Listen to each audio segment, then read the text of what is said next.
జై తెలంగాణ కేసీఆర్ గారి నాయకత్వం వర్ధిల్లాలి బిఆర్ఎస్ పార్టీ వర్ధిల్లాలి గౌరవ ముఖ్యమంత్రి వర్యులు బిఆర్ఎస్ పార్టీ అధ్యక్షులు కల్వకుంట్ల చంద్రశేఖరరావు గారు విచ్చేస్తున్నారు.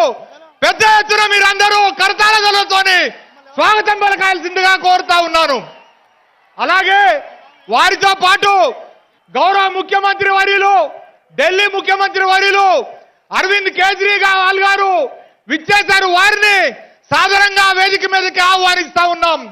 వారితో పాటుగా కేరళ ముఖ్యమంత్రి వర్యులు శ్రీ పినరయి విజయన్ గారు విచ్చేశారు. వారిని కూడా వేదిక మీదకి సాధారణంగా ఆహ్వానిస్తా ఉన్నాం. వారితో పాటుగా పంజాబ్ ముఖ్యమంత్రి వర్యులు శ్రీ మాన్ గారు విచ్చేశారు. వారిని కూడా వేదిక మీదకి సాధారణంగా ఆహ్వానిస్తా ఉన్నాం. వారితో పాటుగా అఖిలేష్ యాదవ్ గారు ఉత్తరప్రదేశ్ మాజీ ముఖ్యమంత్రి వర్యులు సమాజ్వాదీ పార్టీ అధ్యక్షులు వారిని కూడా సాధారణంగా వేదిక మీద ఆహ్వానిస్తా ఉన్నాం. అలాగే సిపిఐ పార్టీ జాతీయ కార్యదర్శి డాక్టర్ డి రాజా గారు ఇచ్చేశారు. వారిని కూడా వేదిక మీదకి సాధారణంగా ఆహ్వానిస్తా ఉన్నాం. వారితో పాటుగా వేదికను అలంకరించిన మంత్రివర్యులు పార్లమెంట్ సభ్యులు శాసన సభ్యులు శాసన మండలి సభ్యులు కార్పొరేషన్ సభ్యులు చైర్మన్లు జడ్పీ చైర్మన్లు ఈ సమావేశానికి అశేషంగా విచ్చేసిన ఉమ్మడి ఖమ్మం జిల్లా నుంచి వచ్చిన బిఆర్ఎస్ శ్రేణులు అక్క చెల్లెళ్ళు అన్నదమ్ములందరికీ కూడా మన ముఖ్య అతిథులందరికీ కూడా పెద్ద ఎత్తున స్వాగతం పలకాలని నేను మనస్ఫూర్తిగా కోరుకుంటూ అతిథులందరూ కూడా వచ్చారు. వారందరినీ కూడా ఆశీనులు కావాల్సిందిగా కోరుతూ మన ముఖ్యమంత్రి వర్యులు కేసీఆర్ గారు వచ్చారు. జై తెలంగాణ వర్ధిల్లాలి కేసీఆర్ గారి నాయకత్వం వర్ధిల్లాలి కేసీఆర్ గారి నాయకత్వం వర్ధిల్లాలి బిఆర్ఎస్ పార్టీ జై తెలంగాణ. మరి ఈ రోజున ఖమ్మంలో ఇంత పెద్ద ఎత్తున జరుగుతున్న ఈ సభకు విచ్చేసిన లక్షలాది మందిగా వచ్చేసిన అశేష జనవాహినికి స్వాగతం పలుకుతూ ఈ సమావేశం చరిత్రలో మన ఖమ్మం జిల్లా చరిత్రలో ఇంత పెద్ద ఎత్తున సమావేశం నిర్వహించుకోవటం ఇదే మొదటిసారి. టిఆర్ఎస్ పార్టీ బిఆర్ఎస్ పార్టీగా ఆవిర్భవించిన సందర్భంగా జరుగుతున్న ఈ సభకి మన గౌరవ ముఖ్యమంత్రి వర్యులు కల్వకుంట్ల చంద్రశేఖరరావు గారు మన వారి స్థానంలో ఆసీనులు అవుతా ఉన్నారు.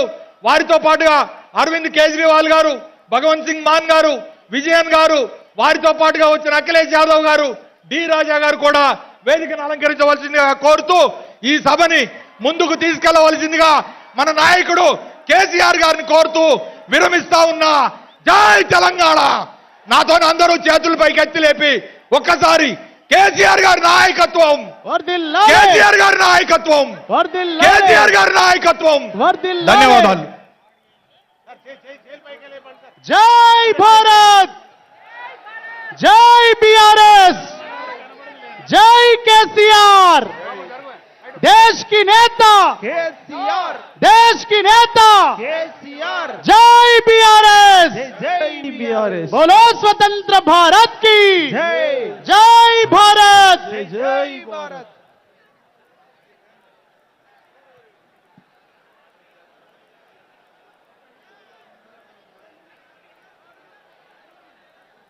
దయచేసి ఎక్కడ వాళ్ళు అక్కడ ఆసీనులు కావాలి. కుర్చీలలో అందరూ కూడా కూర్చోవాలి.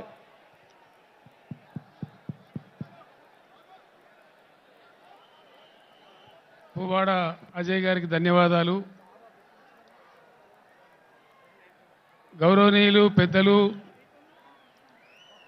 రాజకీయ కురువృద్ధులు భీష్మాచార్యుల వంటి వారు కేరళ రాష్ట్రాన్ని తన అద్భుతమైన పరిపాలనతో చరిత్రలో లేని విధంగా రెండవసారి కూడా సిపిఎం పార్టీని విజయ తీరాల వైపు చేర్చి భారతదేశంలోనే అత్యంత సీనియర్గా ఉన్నటువంటి గౌరవనీయులు పెద్దలు కేరళ ముఖ్యమంత్రి గారు శ్రీ విజయన్ గారిని ప్రసంగించవలసిందిగా మనందరి తరఫున నేను విజ్ఞప్తి చేస్తా ఉన్నాను.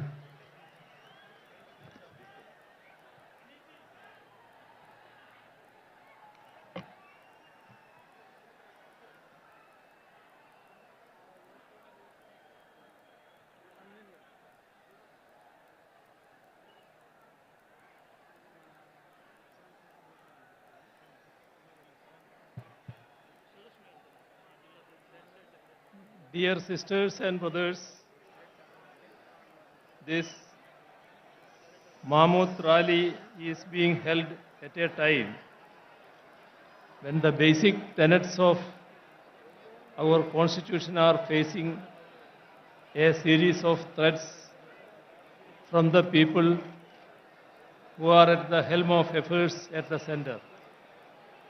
At the outset, I congratulate the Chief Minister of Telangana for taking the initiative to have this sort of a people's movement and to involve the like-minded CMs and leaders of various states in this great endeavor, meant for the future of the people of this country. On this very same day, a newly built collectorate for the district of Khammam and the second phase of Kandivalak, the Universal Eye Screening Program, organized by the state government of Telangana, have been inaugurated. This needs special mention because through them, at one stroke itself, the state government is improving governance as well as public services so as to better the lives of the people of Telangana.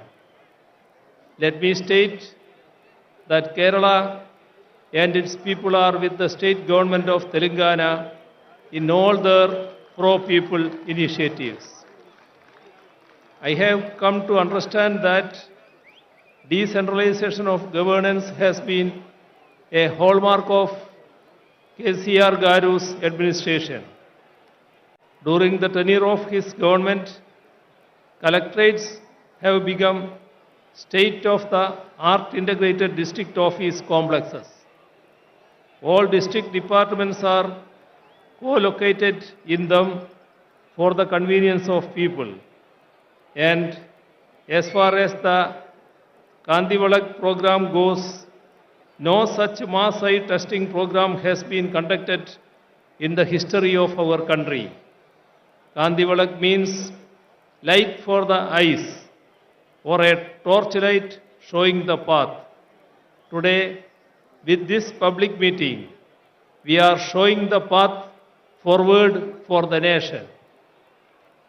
It is a matter of great pride to once again be here in Telangana, the land of people's struggles. It is the heroic struggle of the peasants of Telangana in the late 1940s which placed the issue of land reforms on the agenda of the country. Several such people's struggles taking up diverse issues were waged as part of our glorious national movement.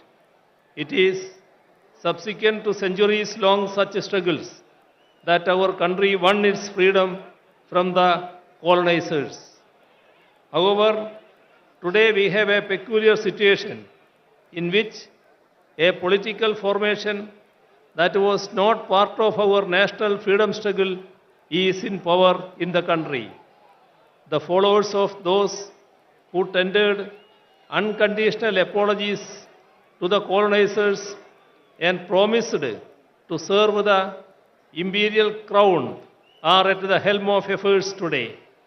They have been and remain antagonistic to the values of our anti-colonial struggle.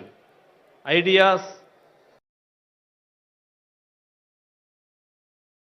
form governments in the states weaken the very foundations of our democracy, which is based on a multi-party system.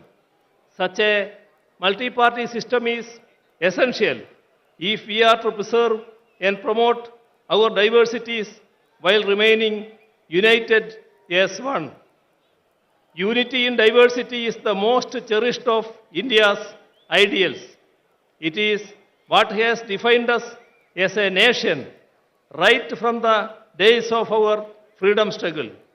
India's varied languages are the expressions of our diversities.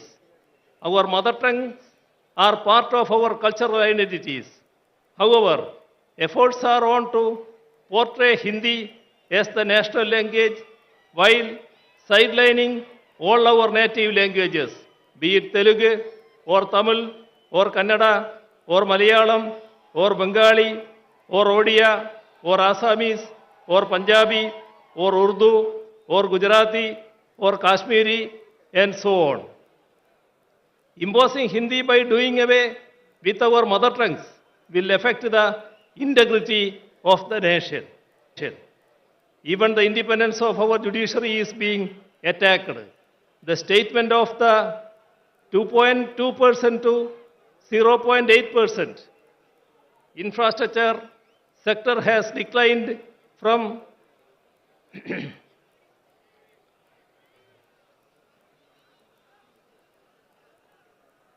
the statement of the law minister to the effect that the union government should have a decisive say in the appointment of judges goes to prove that the BJP government is hell bent on destroying judicial autonomy and to subvert the judiciary into a nominated body of the union government.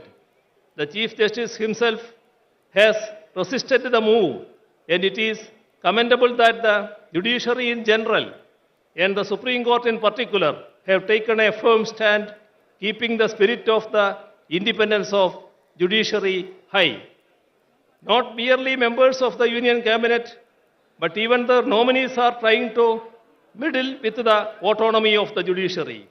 Last week, the Vice President attacked the Supreme Court for striking down the NJSC Act of 2015. He even went on to say that he does not agree with the restriction imposed by the Supreme Court, which ensures that the Parliament cannot amend the basic structure of the Constitution. It is rather unfortunate that even the highest office, such as the Vice President, are making certain remarks that go against the Constitution and its spirit. India's identity as a democratic and secular country was molded in the fire of our anti-colonial struggle. The concept of India that is inclusive of different languages and cultures emerged during our national movement. Right now, these very characteristics of India are under a grave threat. The threat is posed by the present generation of those who were sycophants of the empire but betrayers of our struggles. It was those betrayers who murdered the father of our nation. Gandhiji, a practicing Hindu, was killed by the proponents of Hindutva. That is ample proof that Hindutva is not the same as or even related to Hinduism. The religion resorting to Hindutva efforts are on to create communal polarization in the country. By creating polarization, a last-ditch effort is being made to diffuse the public anger against the misplaced policies of the union government. The fallout of such anti-people policies are there all around us. Public sector enterprises, which are the wealth of the nation, are being sold off. In the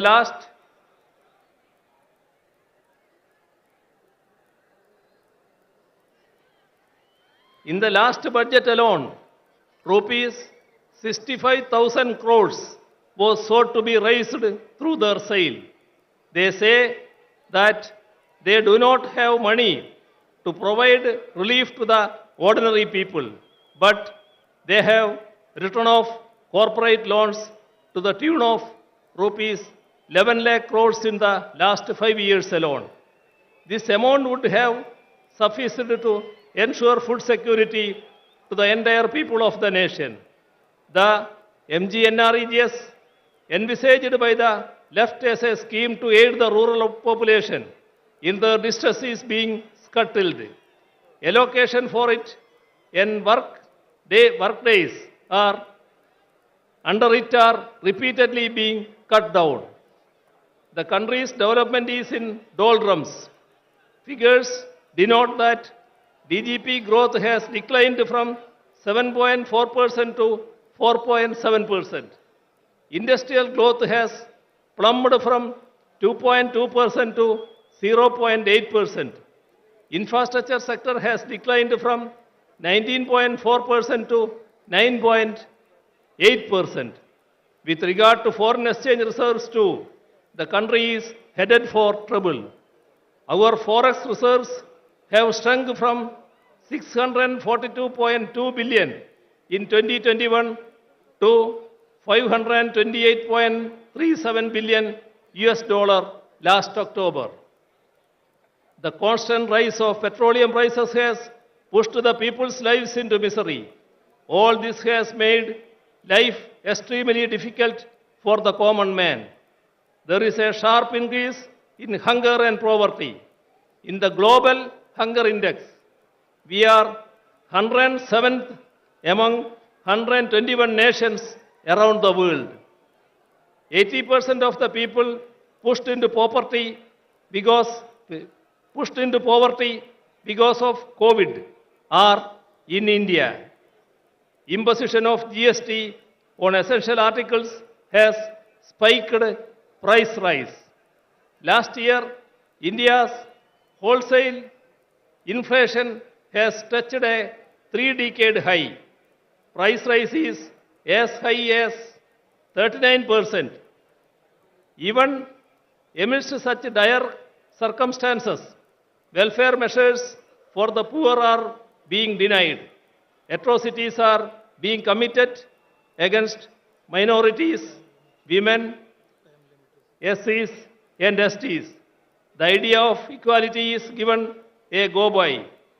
Laws such as CAA, which seeks to alter our secular polity into a religious state, are being introduced. The main issues of the ordinary and the poor are related to their livelihoods. To create better living conditions, we need to forge the unity of the ordinary and the poor. People's unity has to emerge against the communal agenda that seeks to divide us. It is our duty to resist the backward march of our nation. As far as Kerala goes, we are resisting both communalism and neoliberalism, which are pushing our people into miseries. We are ensuring development and welfare in a communal tension-free atmosphere so that our people can enjoy the fruits of progress and lead peaceful lives. I hope that today in Khammam, the land of people's resistances, we will have the beginning of a new resistance, a resistance to secure the ideals that we fought for in our freedom struggle, a resistance to protect our secularism, our democracy, our constitution, and thereby our nation. I conclude by once again extending greetings to all of you gathered here. Thank you. ధన్యవాదాలు. Sound ఎక్కువ చేయవా బాబు? ఒక్కసారి అందరూ చప్పట్లు కొట్టాలి. ఇప్పుడు వద్దా నువ్వు కూర్చో. విజయన్ గారు కేరళలో ఒక అతి ముఖ్యమైనటువంటి ఫంక్షన్ను వారు అటెండ్ చేయాల్సింది. ఇప్పుడు త్రివేంద్రం వరకు వెళ్ళి వారికి ప్రత్యేకంగా ఏర్పాటు కూడా చేయడం జరిగింది. కొద్దిగా ఓపిక అవసరం మనకు. హిందీ ఇంగ్లీష్ ఉపన్యాసాలు కూడా వినడం మనం నేర్చుకోవాలా. ఇప్పుడు విజయన్ గారిని మనం సాదరపూర్వకంగా సత్కరించి పంపడం మన బాధ్యత కాబట్టి వారిని ఇప్పుడు సాగనంపాలి. కాబట్టి మనందరి పక్షాన నేను మీ అందరి చప్పట్ల మధ్య వారికి సన్మానించి సత్కరించి మన జ్ఞాపకనిచ్చి పంపిద్దాం.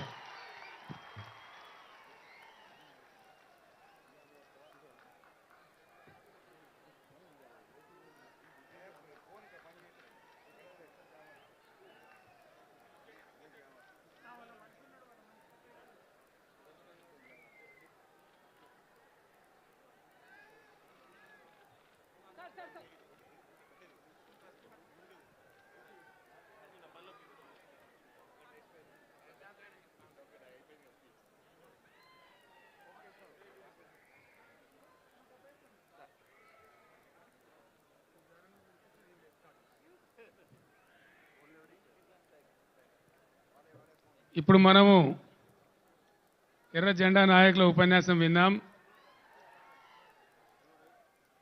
ఎర్ర టోపీ పెట్టుకునేటువంటి పార్టీ భారతదేశంలోనే చాలా పెద్ద రాష్ట్రానికి ప్రాతినిధ్యం వహించి ముఖ్యమంత్రిగా పనిచేసి ఇప్పుడు ప్రతిపక్ష నాయకునిగా పనిచేస్తున్నటువంటి ఉత్తరప్రదేశ్ మాజీ ముఖ్యమంత్రి సమాజ్వాద్ పార్టీ అధ్యక్షులు మన తెలంగాణకు అత్యంత ఆప్త మిత్రులు, ఆత్మీయ మిత్రులు, గౌరవనీయులు శ్రీ అఖిలేష్ యాదవ్ గారు తమ సందేశాన్ని ఇస్తారు.